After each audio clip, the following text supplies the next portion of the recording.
Hi guys, Milog Tarot here. Welcome back po for your kapalaran sa pag-ibig para po ito sa mga water signs, Cancer, Scorpio, and Pisces.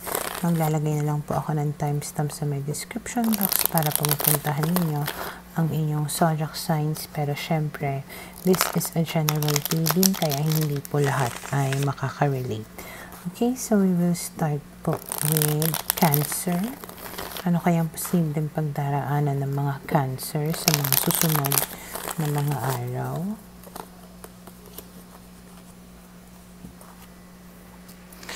Okay, so we have here the Star. Babaliktad ko lang po.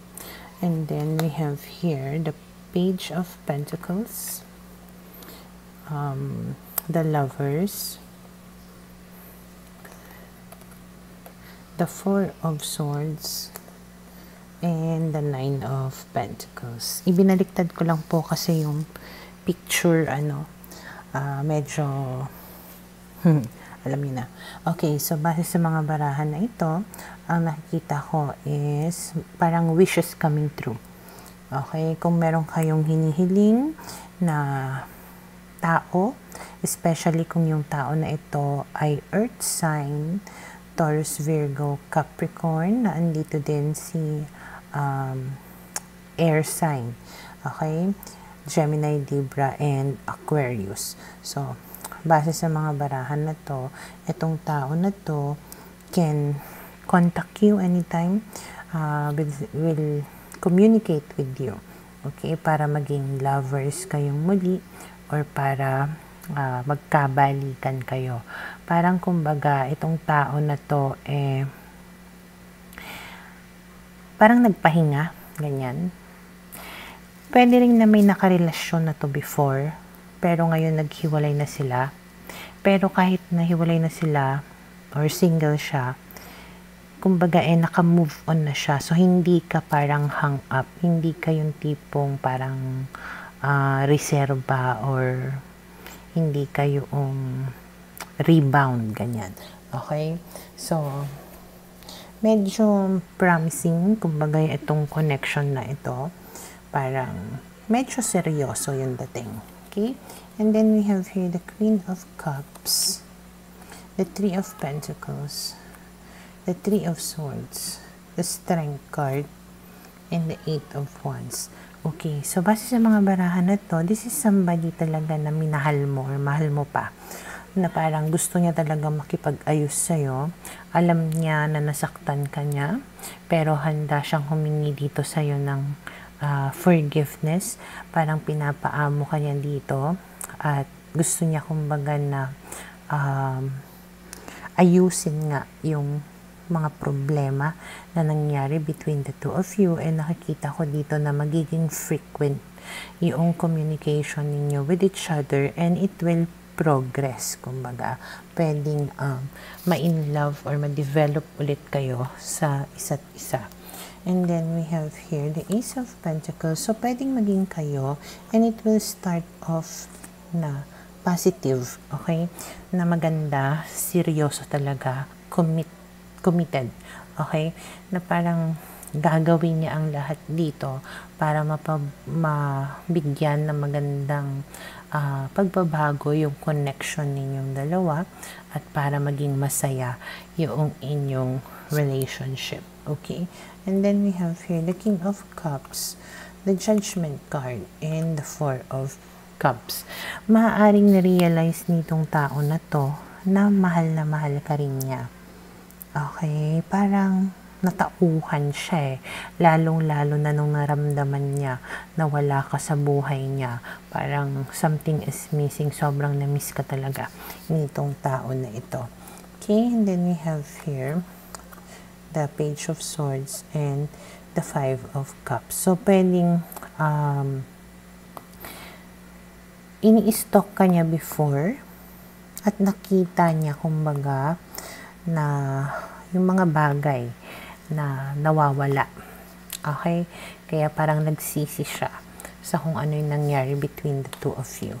And then we have here the Chariot. So talagang there's going to be success dito sa connection na ito, and parang magiging tawag nito, mabilis or may magandang patutunguhan yung pagkakaroon niyo ulit ng communication. Okay? So, for now, ito yung nakikita ko na posibleng mangyari sa mga Cancer.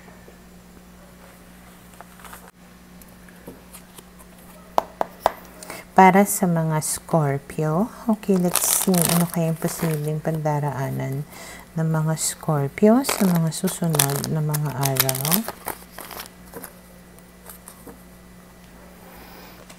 Okay, so we have here the Judgment card, the Page of Swords, the Queen of Swords, the Four of Cups, and the Five of Cups. Okay, so based sa mga barahan na to, meron ditong air sign na tipong nagmamasid sa inyo. Parang namimiss ka nitong tao na ito. Parang the more na tinitignan ka niya, the more na ini-stalk ka niya, the more na nakakaramdam siya ng kalungkutan at pagsisisi sa ginawa niyang pakikipaghiwalay sa'yo. Okay? Medyo may pagka-proud lang siguro tong tao na to, ma-pride. Kaya kahit na nare-realize niya dito siguro na nagkamali siya sa kanyang ginawa, hanggang masid lang yung ginagawa niya. Okay? Pero there will come a time na i-approach ka muli nitong tao na ito para makipag-ayos. Magkakaroon kayo ng communication nitong tao na ito to gain your trust again, ganyan. So, binaliktad ko lang tong dalawa kasi yung picture medyo hindi maganda. Okay, so ibig sabihin, parang may pag-asa pa. Kumbaga, dito sa connection na ito, pwede pa kayong maging lovers uli. Okay, kailangan lang siguro na magkaliwanagan kayo about sa kung anong nangyari in the past. Okay, na siguro, eventually, you will feel secured again with this person.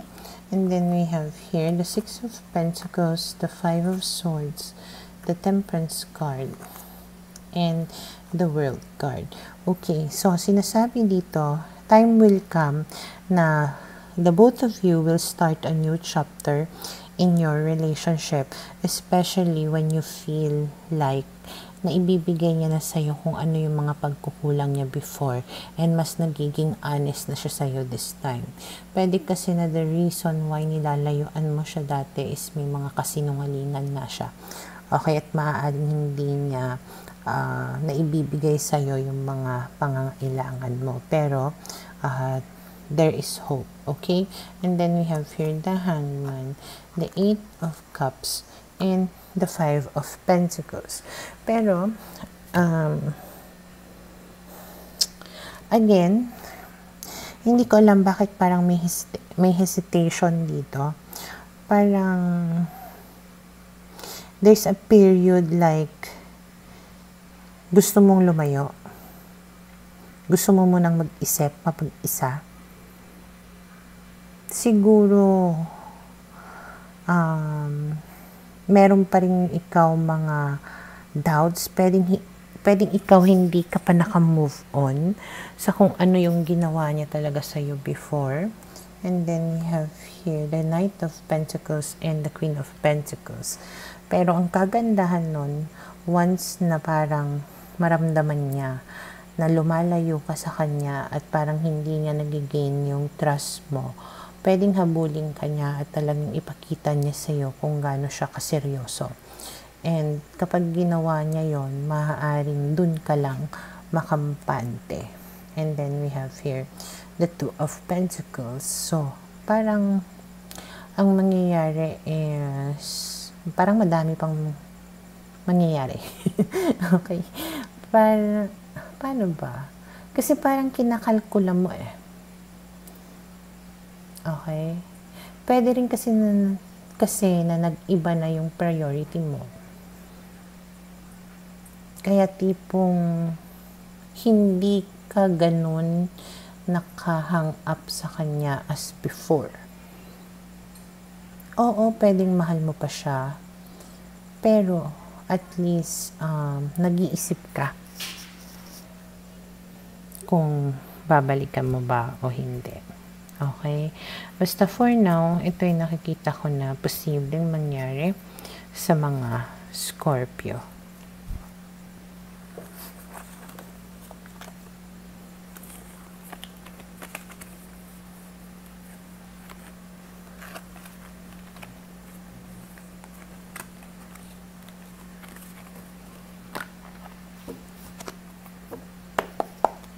Para sa mga Pisces, okay, let's see. Ano kaya yung posibleng pagdaraanan ng mga Pisces sa mga susunod na mga araw? Okay, so we have here the Temperance card, the Three of Swords, the Two of Swords, the Knight of Wands, and the Knight of Swords. Okay, malaki yung chance na you are dealing with air sign or fire sign, specifically Sagittarius. Okay, so base sa mga barahan na to, parang someone will approach you, okay? Pwedeng yun nga yung tao na yun na sinabi ko. Parang pabalik siya, paparating siya muli sa'yo. This person actually broke your heart before. Pwedeng nagkaroon ng third party situation. Kaya tipong kapag minessage ka nitong tao na to, medyo doubtful ka. Okay? Ayaw mo siyang pagkatiwalaan. Nalilito ka sa kung ano yung mararamdaman mo sa kanya. Okay?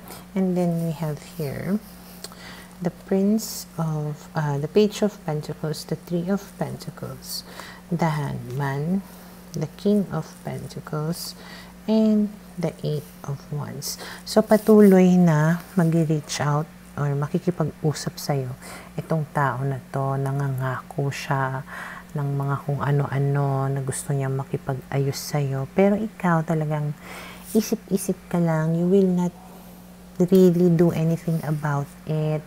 Parang hinahayaan mo siya na ipakita sa'yo kung gaano siya kaseryoso. Okay? And then we have here the Tower, the High Priestess, the Seven of Cups, and the Eight of Cups. And the reason why is because nagiging wise ka dito. Kasi pwedeng ang laki ng ginawa nitong tao na to sa'yo na problema before. Okay? Or parang ina-anticipate mo na kapag tinanggap mo muli siya sa buhay mo, magugulo lamang yung tahimik mo na buhay. Okay? Pwede rin na iniisip mo na, baka meron pang iba, baka may choice pa ako, or baka pwedeng i-open ko muna yung sarili ko to different opportunities. Baka meron pang may dapat pa akong ayusin, paglaanan ng atensyon, parang ganyan. Because you don't really feel happy with this person, parang something is missing. Okay? Pwedeng mahal mo siya, sige, pero hindi ka satisfied.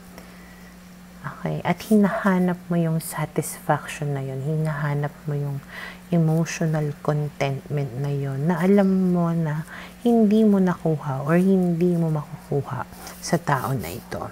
Okay? And then we have here the Lovers, the Wheel of Fortune, and the Ten of Pentacles. Fortunately, there will come a time where things will change. Okay? Or pwedeng kapag nakita mo na nagkakaroon na ng mga magagandang pagbabago, saka mo siya babalikan and pwedeng magkaroon kayo ng really happy relationship with each other. Okay? And then we have here the Sun, the Emperor. So, pwedeng mangyari yon once na nanindigan siya sa'yo. There is hope here na parang since yung unang card is a Temperance card, parang maybe this is not yet the perfect timing between the two of you. Pero time will come na magiging happy kayong pareho.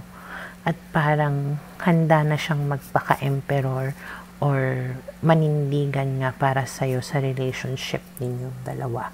Okay? And then we have here the King of Cups, which means talagang mamahalin ka niya ng buo at itataguyod ka niya. And magiging happy and blissful ang inyong pagsasama. Okay? So for now, ito yung nakikita ko na posibleng mangyari sa mga Pisces.